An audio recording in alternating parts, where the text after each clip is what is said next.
نحمدہ صلی اللہ رسول الکریم اما بعد فاعوذ باللہ من الشیطان الرجیم بسم اللہ الرحمن الرحیم السلام علیکم ورحمۃ اللہ وبرکاتہ۔ میں ہوں کہ آصف علی راؤ۔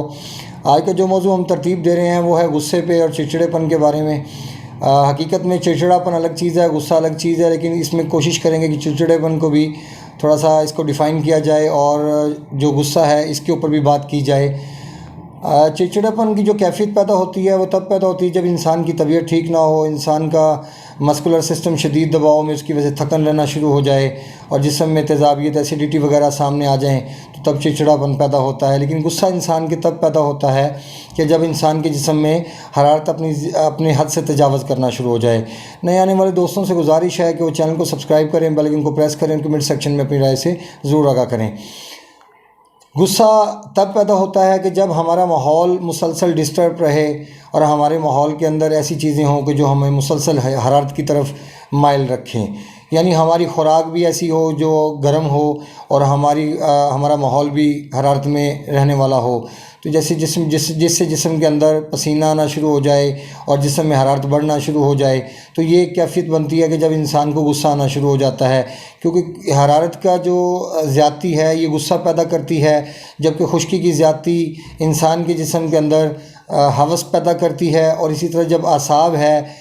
ٹھنڈک، اس کی اگر زیادتی ہوتی ہے تو وہ خوف پیدا کرتی ہے۔ اگر آپ ان تینوں کیفیات کو بغور مشاہدہ کریں تو سمجھنے میں آسانی ہوگی۔ اگر جسم میں ہوس ہے تیزابیت کی وجہ سے تو یہاں پہ چڑچڑا پن پیدا ہوگا، انسان کو ایسی چیزوں کا سامنا کرنا پڑے گا جو روٹین میں انسان کبھی سوچ بھی نہیں سکتا، یہاں تک کہ اس کی سوچ کے اندر وہ چیزیں آئیں گی کہ جو انسان روٹین میں کبھی سوچنا بھی نہیں چاہتا۔ لیکن جو غصہ ہے، حرارت ہے، گرمی جس کو ہم کہتے ہیں، اس کے اندر بہت ساری چیزیں ہیں جو شامل ہیں جو ہمارے غصے کی وجہ بنتی ہیں۔ جیسے مثال کے طور پہ سرخ مرچ کا بے درگی استعمال کرنا، یا کھجور کا بے درگی استعمال کرنا، یا اس کے علاوہ انجیر کا استعمال کرنا، دیسی مرغی یا بکرے کا زیادہ استعمال کرنا، اور ٹھنڈی چیزوں کا استعمال نہ کرنا، یا ایسی چیزیں جو دل کو پاور دیتی ہیں جیسے مالٹا، سیب، جامن، فالسا وغیرہ، یہ دل کو طاقت دینے والی چیزیں، ان چیزوں کا بھی استعمال کم ہونا اور زیادہ تر چیزوں کا استعمال ہونا جو جسم میں حرارت کو پیدا کرنے کا باعث بنتی ہیں، جس میں آم بھی شامل ہے، جس میں انڈے کی زردی بھی شامل ہے، جس میں اس کے علاوہ ادرک بھی شامل ہے، اس کے علاوہ ہلدی بھی شامل ہے۔ یہ بہت ساری چیزیں ہیں جس میں یہ حرارت موجود ہے کہ جو اگر جسم کے اندر بڑھ جائے تو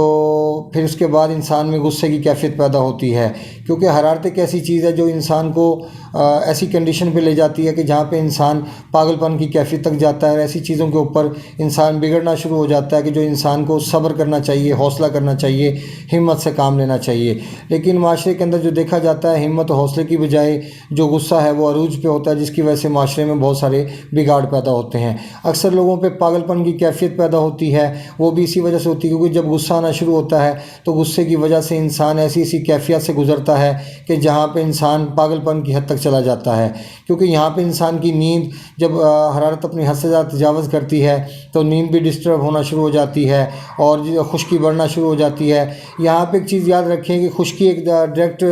پرابلم ضرور ہے، لیکن خشکی سے وہ مسائل نہیں پیدا ہوتے جو حرارت سے پیدا ہوتے ہیں، اور جو حرارت سے پیدا ہوتے ہیں وہ خشکی سے پیدا نہیں ہوتے، کیونکہ خشکی کا تعلق انسان کے مسکولر سسٹم کے ساتھ ہے، یہ میں بار بار ایکسپلین کرتا ہوں، اور حرارت کا تعلق انسان کے ایپیتھیلیل سسٹم کے ساتھ ہے۔ جب آپ کے جسم میں حرارت بڑھنا شروع ہوتی ہے تو پیشاب کا کلر پیلا ہونا شروع ہو جاتا ہے، آپ کے چہرے کا کلر پیلا ہونا شروع ہو جاتا ہے، اس کے بعد ایسا آہستہ پھر تقطیر البول جیسے مسائل کا سامنا کرنا پڑتا ہے، پیشاب قطرہ قطرہ جل کے آنا شروع ہو جاتا ہے، اور سوزاک بھی ایسی کیفیت میں ہی پایا جاتا ہے۔ اگر آپ ایسی کیفیت کو نارمل کرنا چاہتے ہیں تو اس میں دو کیفیات پائی جاتی ہیں، جن میں ایک کیفیت یہ ہے کہ غدود ناقلہ کو ایکٹیو کر دیا جائے۔ غدود ناقلہ کو ایکٹیو کرنے کا مطلب یہ ہوتا ہے کہ انسان کے جسم میں حرارت پیدا کرنے کے ساتھ ساتھ خارج کی جائے۔ اب اس میں بہت ساری چیزیں، جیسے آپ کلمی شورا، یہ بھی یہی کام کرے گا۔ اگر کلمی شورا، گندھک اور کالی مرچ کو شامل کر لیا جائے تو یہ گرمی کو پیدا کرنے کے ساتھ خارج کریں گے۔ اسی طرح سنا مکی کے ساتھ سنڈ کو شامل کر لیا جائے، کالی مرچ کو شامل کر لیا جائے، نشادر کو شامل کر لیا جائے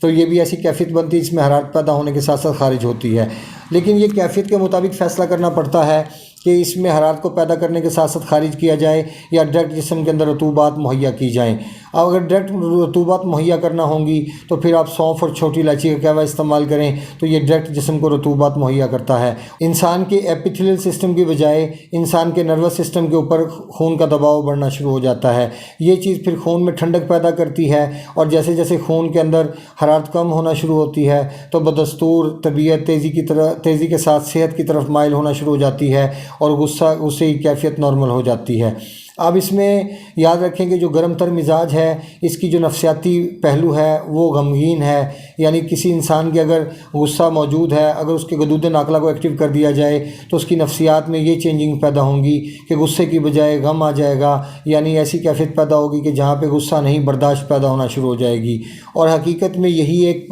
کیفیت ایسی ہے کہ جو ایک انسان کو بہترین مرد کے روپ میں سامنے لے کے آتی ہے، کیونکہ مرد وہی ہے جو زبان کو قابو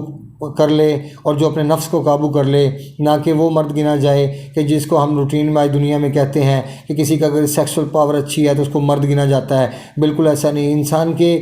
کردار جو ہے وہ ایسا ہونا چاہیے کہ وہ مردوں کے روپ میں ہو، ورنہ حقیقت میں تو دنیا میں جو ہجڑے نظر آتے ہیں نہ وہ مردوں میں ہیں نہ وہ عورتوں میں، لیکن ان کی حقیقت کیا ہے وہ آپ بھی جانتے ہیں، ہم بھی جانتے ہیں۔ لہٰذا اپنی کیفیت کو مد نظر رکھ کے فیصلہ کیجئے۔ ہر جگہ پہ ہم ایک ہی کیفیت کی میڈیسن کو استعمال نہیں کر سکتے۔ اب جہاں پہ غصہ پیدا ہوتا ہے یہاں پہ چونکہ جگر کے مقام پر شدید دباؤ موجود ہوتا ہے، تیزی ہوتی ہے، تو تسکین کی حالت دماغ میں ہوتی ہے اور دل کا حالت تحلیل کی حالت میں چلا جاتا ہے، جہاں پہ خون بہت کم پہنچتا ہے۔ جب خون آپ کے پاس کم پہنچنا شروع ہو جائے گا تو اس سے آپ کا دل بے چین ہو جائے گا، اور دل کے بے چین ہونے کے ساتھ ساتھ طبیعت میں گھبراہٹ، بے چینی اور غصے کی کیفیت خود بخود نمودار ہونا شروع ہو جاتی ہے۔ سم ٹائم تو ایسا ہوتا ہے کہ چھوٹی چھوٹی باتیں، اور یاد رکھیں کہ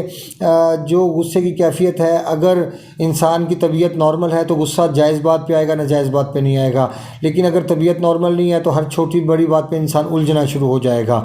اب جب دل کی مقام پہ تحلیل پیدا ہوتی ہے اور دل کی حالت یہ ہو جاتی ہے کہ وہاں پہ خون کا دباؤ کم پہنچتا ہے، خون میں حرارت کی وجہ سے، گرمی کی وجہ سے، تو اس کا حل صرف یہی نکلتا ہے کہ پہلے تو آپ ایکسٹرا گرمی کو خارج کرنے کی کوشش کریں۔ اگر اس پہ کامیاب ہو جاتے ہیں تو پھر آپ جسم میں رطوبات مہیا کرنا شروع کریں، جس کے لیے آپ کو دماغ کو تقویت فراہم کرنا پڑے گی۔ اس کے لیے آپ کو کیلا، آپ کو سفید انار، آپ کو خوبانی، آپ کو بادام، پستہ، یہ ساری چیزیں بے انتہا فائدہ مند ثابت ہو سکتی ہیں، جس میں مکھن، جس میں دیسی گھی، یہ ساری چیزیں اس میں استعمال میں لائی جا سکتی ہیں، کیونکہ جو چیز رطوبت پیدا کرتی ہے وہ انسان کے نروس سسٹم کو ایکٹیو کرنے کی صلاحیت رکھتی ہے یا اس کے اوپر دباؤ کو بڑھانے کی صلاحیت رکھتی ہے، اور جو چیز نروس سسٹم کو ایکٹیو کرے گی، دباؤ بڑھائے گی، یقیناً وہ دل کی تسکین کا سبب بنے گی اور دل کو سکون مہیا کرے گی، جس سے گرمی کی حدت کے کم ہونے کے ساتھ ساتھ آپ کے دل کی سپلائی لائن ٹھیک ہو جائے گی اور دل خون کو صحیح طرح پمپ کرنا شروع کر دے گا، اور طبیعت کے اندر فوری طور پہ وہ تمام علامات غائب ہو جائیں گی جو حرارت کی وجہ سے ہمارے سامنے آتی ہیں۔ اپنے دوست احباب کا خیال رکھیں۔ ملتے ہیں انشاءاللہ مزید انفارمیٹیو ویڈیو کے ساتھ۔ وما علینا الا البلاغ المبین۔ السلام علیکم ورحمۃ اللہ وبرکاتہ۔